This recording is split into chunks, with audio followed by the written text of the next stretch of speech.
دوستان این جوجه‌هامون هم بزرگ شدن دیگه، کاملا جلد شدن، میرن واسه خودشون و میان. حالا پرریزی که شروع بشه، پراشون عوض کنن، خوشگل‌تر هم میشه. اینم پدر و مادرشونن که دوباره 2 تا جوجه دادن، 2 تا جوجه پلنگی. الان بهتون نشون میدم. اینم جوجه هاشون. حالا پراشون هنوز کامل نشده.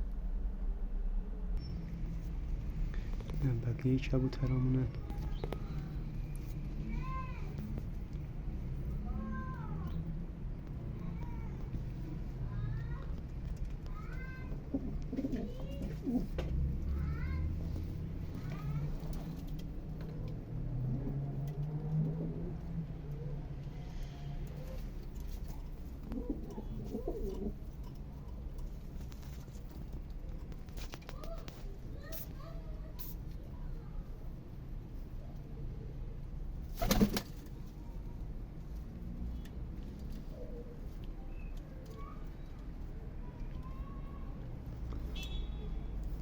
دوستان زمستونه، معمولا هیچ کس زمستون رو جوجه نمیگیره، ولی چون جای اینا گرمه، من واسه شون جایی گرم درست کردم، میرن این تو، بعد نایلون هم میکشم شبا روشون که ازشون جوجه میگیرن.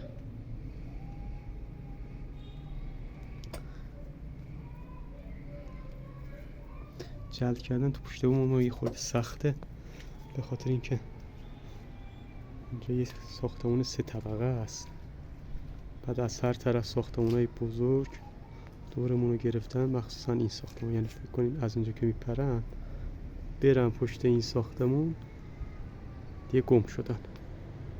برای هم یه خورده کارمون تو جلد کردن سخت شد. حالا تو کلیپ‌های بعدی بهتون آموزش میدم چجوری جلد کنید که حتما جلد بشن، بدون اینکه نیاز باشه پراشون رو ببندین یا پیچ کنید. تو کلیپ‌های بعدی بهتون آموزش میدم.